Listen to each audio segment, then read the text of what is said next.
నమస్తే. Spiritual, motivation, educational వీటికి సంబంధించి ఇంటర్వ్యూస్ ఇవ్వదలుచుకున్న వాళ్ళు కింద నంబర్ కి కాంటాక్ట్ చేయండి.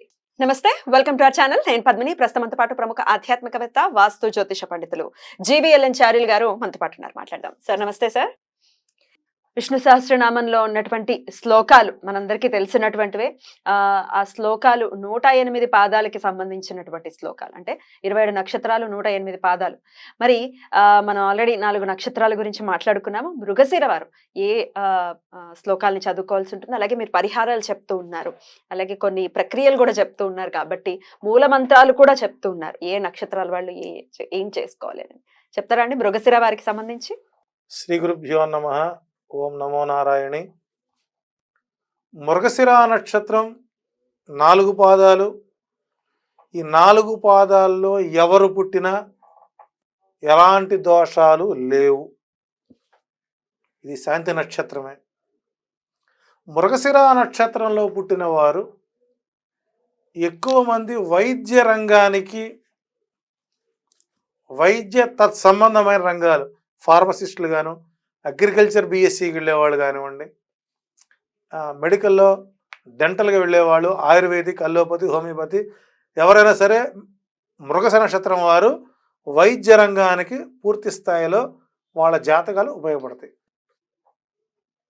అయితే ఇక్కడ మృగశిర నక్షత్రంలో పుట్టిన వారికి ప్రతినిత్యము ఓం ఏం హ్రీం సహ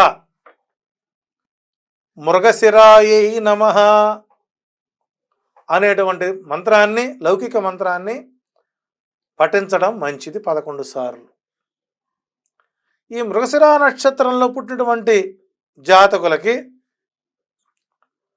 మొదటి పాదం వారికి విష్ణు సహస్రనామంలో 17వ శ్లోకము ప్రతినిత్యము పఠించడం మంచిది.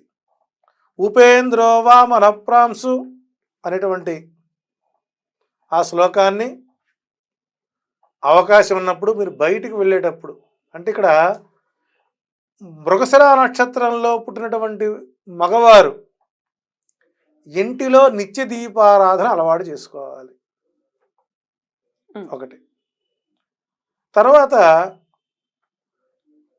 మృగశిర నక్షత్రం యొక్క వర్ణం ఎలా ఉంటుందంటే కాషాయపు వన్నె కలిగి ఉంటుంది.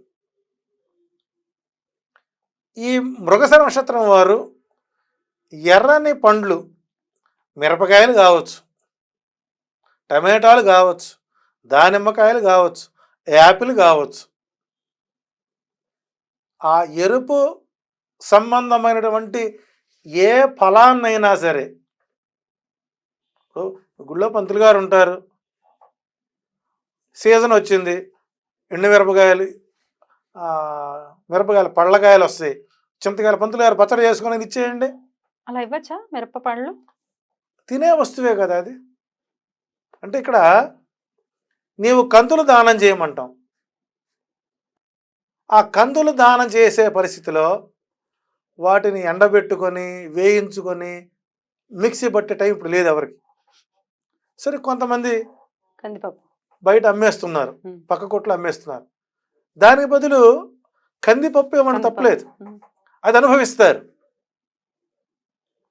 అట్లాగే శనగలు, శనగ నూనె ఇవ్వండి, ఇంట్లో వాడుకుంటారు. కాబట్టి బ్రాహ్మణుడికి నక్షత్ర దానాలు చేసేవాళ్ళు గ్రహించాల్సింటే వారు అనుభవించడానికి అనుకూలమైన పదార్థం ఇవ్వాలి. కాబట్టి మృగశిర నక్షత్రంలో పుట్టిన వారు ఎరుపు పళ్ళని బ్రాహ్మణునికి దానం చేయండి. రెండోది, మృగశిర 2వ పాదం వారు విష్ణు సహస్రనామంలో 18వ శ్లోకం వేద్యో వైద్య సదాయోగి వీరః మాధవో మధు అనేటువంటి ఆ 18వ శ్లోకాన్ని పారాయణం చేసుకోండి. మృగశిర నక్షత్రం 3వ పాదం వారు 19వ శ్లోకం పారాయణం చేసుకోండి. నక్షత్రం 4వ పాదం వారు 23వ శ్లోకాన్ని పారాయణం చేయండి. 23? అంటే ఇక్కడ మృగశిర నక్షత్రం 4వ పాదంలో పుట్టిన వారు నారద సంహితంలో ఆయన చెబుతూ ఈ ఎస్పెషల్లీ 4వ పాదంలో పుట్టిన వారు మాత్రమే పాప పుణ్యాలు సమానంగా చేసుకుంటూ సంచిత కర్మలు ఎక్కువ చేసుకోవటం వల్ల యమదూతలు వీరు తీసుకుని వెళ్ళి అక్కడ కూర్చోబెడతారట వైతరణి నది దగ్గర. వాళ్ళిద్దరూ కొట్లాడుతుంటారు, నువ్వా నేను తీసుకెళ్ళాలా, స్వర్గమా నరకమా. నరకమా.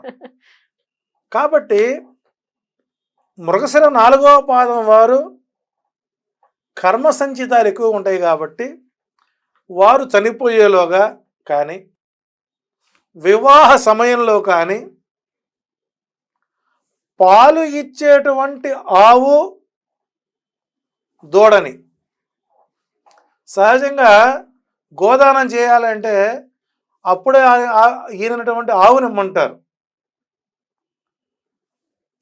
ఎస్పెషల్లీ 4వ పాదం వారు మాత్రమే వివాహ సమయంలో కానీ మీ ఇంట్లో ఎవరైనా పరమపదించినప్పుడు కానీ పాలు ఇచ్చేటువంటి ఆవుని, ఆవు దూడ పాలు తాగుతుండగా బ్రాహ్మణుడి చేతిలో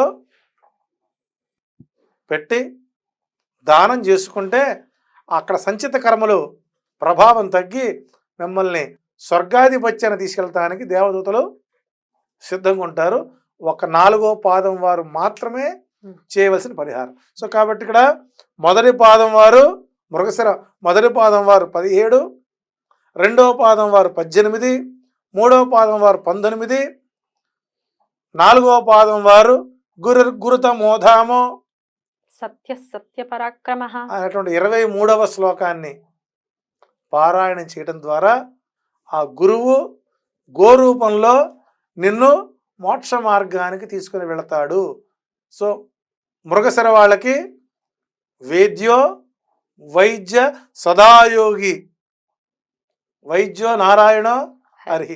మృగశిర వాళ్ళు కనుక వైద్య రంగాన్ని ఎంచుకుంటే టాప్ మోస్ట్ డాక్టర్లకి రోజు చదవండి, అక్షరాలు అవే వస్తాయి. యస్య జ్ఞానదయా సింధో నగాదస్య నగాగుణ. కాబట్టి సంస్కృతాలు పలకడం కష్టం కాబట్టి, అక్షరాలు పలకపోవడం ఇబ్బంది కాబట్టి అకారం నుంచి షకారం వరకు చదివితే అందులోనే మీకు పరమార్థమైనటువంటి బీజాక్షరాలు ఉన్నాయి. కాబట్టి ఇది వేదము చెప్పినటువంటి నక్షత్రానికి సరిపడినటువంటి దివ్య దానాలు. చాలా చక్కగా తెలియజేశారు. థ్యాంక్ యూ సో మచ్ అండి. నమస్తే.